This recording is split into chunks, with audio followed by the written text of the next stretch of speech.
So it's already started. We're in, okay, yeah, no problem. Just Yep. let's start. Let's start. Let's start. Oh, Let's start, yes, yeah. yes, let's start. Yes, All right. of course. So nice to meet you here in Moscow. And my first question: if we are going to Ireland, what is like must see? How to spend our time there the best? Can you give us any advice? Well, there are things to see.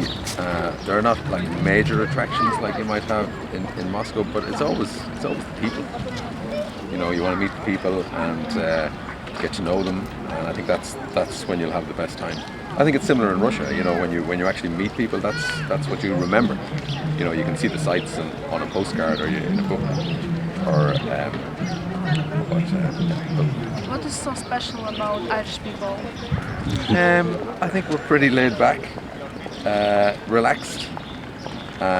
We like to have fun. It's not all work.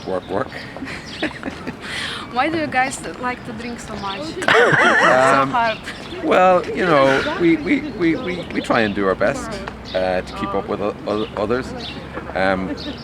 I don't think it's such a big deal anymore, really. I think we have that reputation, but I think everyone drinks a lot. Everyone has to drink a lot. There are so many alcohol drinks in Ireland. Is it possible to try all of them during 1 week, or it's impossible? No, I think you have to pace yourself. You have to measure yourself. What is One the step best at a time. It's Irish coffee with whiskey or just whiskey itself? I just think Guinness. Pint of Guinness. And what about this amazing green beer? Have you tried it? Green beer. Green beer. I've never had this green beer. beer. Looks green. You see, it it's has funny. green color. I know it's we own the colour green in Ireland. That's our colour. Everyone has to pay us for the colour green. But yes, I think people, especially in St Patrick's Day parades around the world, people have a very different idea of Ireland. And there are no leprechauns in Ireland. I don't want to disappoint you, but there are none. So when you are in Ireland like a tourist, you don't need to be like, do you know Italian syndrome, that you want to see everything, and there are so many museums, monuments, everything. No, that you can like, see everything in an I afternoon. want to see this, and in Ireland it's completely different. It doesn't right? take too long. It doesn't take too long because Dublin is a very small city, so you can get around Dublin in half a day, and there are some beautiful things. I think probably my favourite thing about Ireland are the great writers.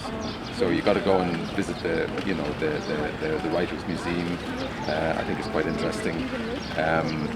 I think our nature is really beautiful, the scenery. So very near Dublin, you've got the Wicklow Mountains, which are just beautiful. And then you can get to the Atlantic Ocean in 2 hours, the other side of Ireland. So it's a very small country. So you can actually see an awful lot of Ireland in a week. And when I see everything, I will be bored in the evening. So what will I do? I will go to a bar and I will drink. And how to stop? Do you have any? You're very interested in drinking. Oh yes. I do. Clearly. Well, I'll tell you what to do actually, which might slow you down a bit, because I'm a bit worried about you. I think, by the way, it's like a common thing between Russians and Irish that we love drinking. So hard. Yeah, well, we need to drown our sorrows. Our histories, your history and our history, is one of adversity and struggle and overcoming struggle. So I think alcohol has played a part in helping us to deal with our history. But I think you should go to a comedy show, because that's another way to cheer yourself up. There's very good comedy clubs in Dublin. One that I started myself with some friends about 20 years ago, called Comedy Cellar. And that's the best one. Can you? So you recommend this one? I recommend doing that before you start drinking too much. It's better to go to the performance first, or to Yes, go drink, to or performance first. And then- while you're there, you can have 1 or 2 drinks. oh my God, Slowly. Pace yourself. Maybe I even won't need to drink after, because I will be already satisfied with humor. Yeah. And by the way, do you know that you have a very good sense of humor? In Ireland. No, you personally. Oh, have. thank you. I'm very impressed of it. Can you give us any advice how to feel that like it's a very happy country, that people like good jokes, how to behave in Ireland? Well, I think to catch this feeling. Well, I think it's interesting in Ireland. Like there's no reason why we should be so happy and good natured. But I think we laugh to hide the tears. Do you know that expression? We laugh to hide the tears. I think, in Ireland it's funny, like even business is done through humour. Everything is done through humour. Humour is a very important way of interacting in Ireland. So everyone is a comedian. That's why you became a comedian. Yeah, but I'm just one of millions. There are 4 million But you're comedians quite in great Ireland. one. I don't know. I've stuck at it longer than others. But no, I think it's a really good place to go to visit. I think Irish people are very friendly, they're very welcoming, very like Russians again, very hospitable. Have you already felt it? Yeah, people are too friendly. Sometimes in Ireland they can be too friendly, they can be aggressively friendly. Have you expected something like Cold War here? Why are you so impressed? I think the thing we're told is that Russian people don't smile easily. We smile only when we feel it. Yeah, when you feel it, exactly. So in Ireland we smile all the time, even when we're sad. We smile because you see, and the difference is because you don't feel that you don't need people to like you because you've got oil and gas. In Ireland, we want people to like us, so we have to smile because we don't have anything substantial to offer. I mean, we've got very good butter, which you like in Russia, I believe. Nice. To be honest, I'm surprised that I understand you because it seems you speak English with me, not Irish. And you know that usually Russians are not so good in English, but with Irish it's even harder because we usually don't understand Irish people. Can you give us any tips when we are there, how to understand people because they speak their own language? Maybe you can teach me some phrases very useful. In Irish? In Irish, yes. Oh, in Irish language, yeah. Yes. Well, I suppose the most important one for you, because I know what you're going to be doing, Chuck Dorna. is sláinte. Sláinte. That's when you have a glass of beer and you go sláinte. That means Like cheers. good health. Yeah, cheers. Yeah. Sláinte. Sláinte. Okay. Sláinte. And when I'm too drunk and I want somebody to help me to get home. Taxi. Oh, thank you. Yeah, Giagwich. Hello, Giagwich.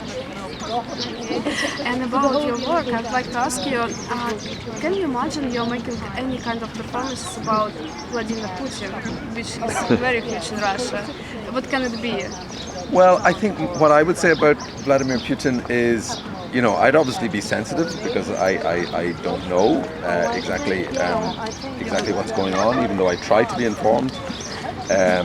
And I know Vladimir Putin is much loved in Russia, but he's much feared everywhere else in Europe. And I think I would say about Putin is just about what a symbol of strength he is. There's something about Russia and the strong leaders, which it doesn't really happen in other countries. Certainly not in Europe. The leaders are weak and ineffectual. So I think what I would do is how Mr. Putin projects power. So it's the photographs. It's the manly photographs in the judo outfits and hunting bears and all that. So I will be talking about that a little bit maybe. You know that he's single now, officially single, and these photos are his best dating profile for dating. So because it's kind of a joke about him. Yeah. So I you didn't also use this. Yeah, maybe. I mean, no, I will try and talk about it. But it's some like. I suppose it's not. It's difficult as a comedian somewhere else to talk about local issues.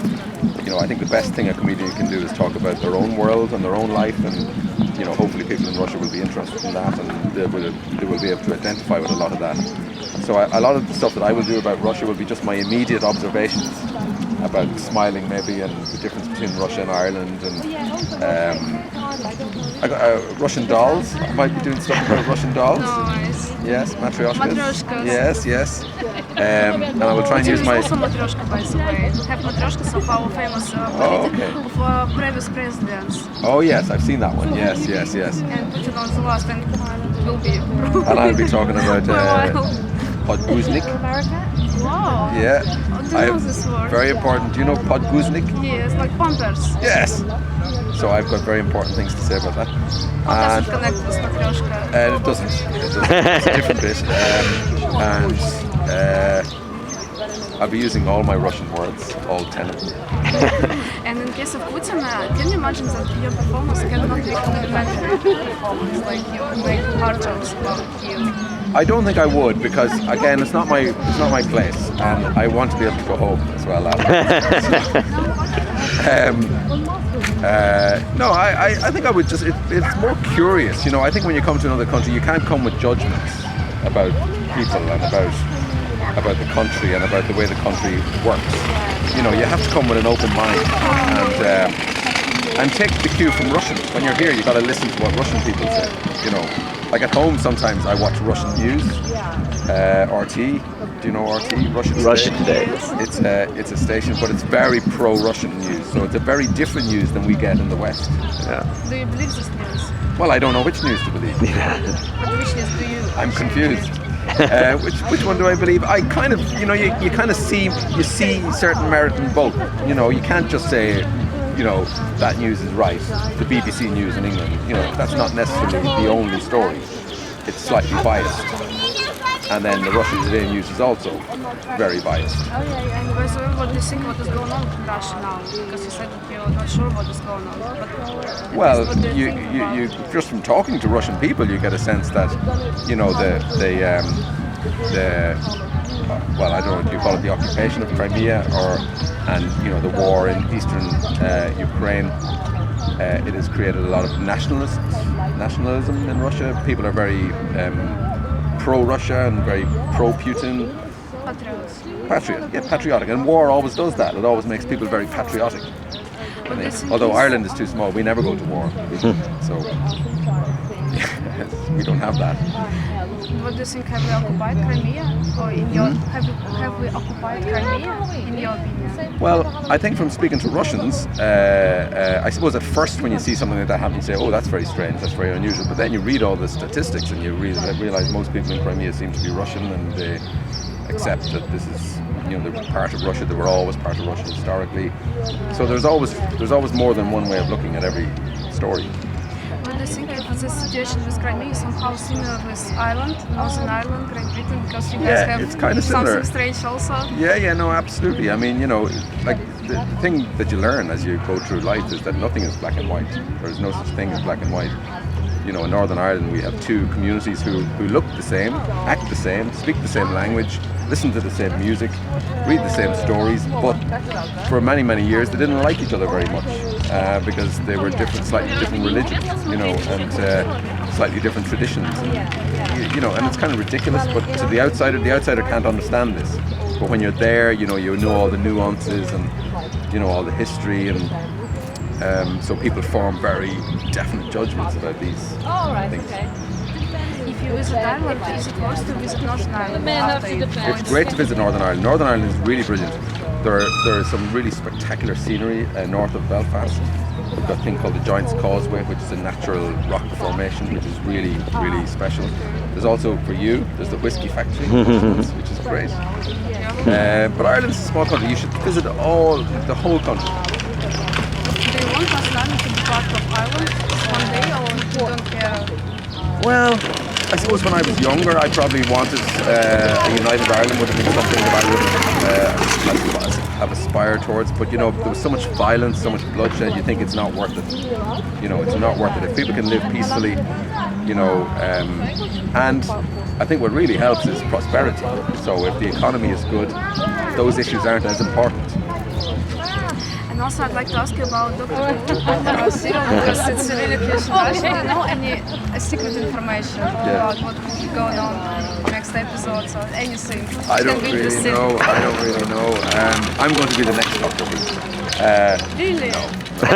That's a lie. You're going to be my assistant. No, I just had great fun doing Doctor Who. I was a cat person. And it took maybe 3-4 hours to put on the cat makeup every day, and the mask was so tight that my contact lenses popped out of my head, just jumped out of my eyes. Are you going to take part in any huge TV shows or serials or movies this year? Yeah, in fact the man who wrote Doctor Who, he wrote a drama which I played a part in recently, which just has shown on Channel 4 in the UK, and I'm also doing kind of a comedy drama which is starting in June. Oh yes, we have a bank holiday. Sky Television. Yes, yeah. Thank you so much for your interview. Thank It was you. a pleasure to talk to you. And in the end, I'd like to ask you, can you say anything funny for our readers? Maybe a nice joke about Russians, Irish, I don't know. Okay. without any preparation. Okay, well, I was in the yeah. There's a talk. This is cruel. This is cruel. No, I'm very interested in how Russian people relax. I was in the steam baths, the banya, and this man, he was completely naked and he sat beside me and started talking to me. And like, I'm Irish, I wear a jumper, a sauna and socks. And then the men start beating each other with trees. And then they start laughing. This is their idea of fun. I wouldn't like to see Russian people when they're angry. Maybe you should do next opinion. I should. You're right. Could you lobby for that? Make Doctor Who in Russian. And I'll be the Russian doctor. Maybe you will even write a scenario for us. Yes. Thank you. Thank you very It was much. a pleasure to talk to you. Thank you. Okay. Nicely done. Yeah. Nicely done. Thank you. May I take a photo with you? Yes.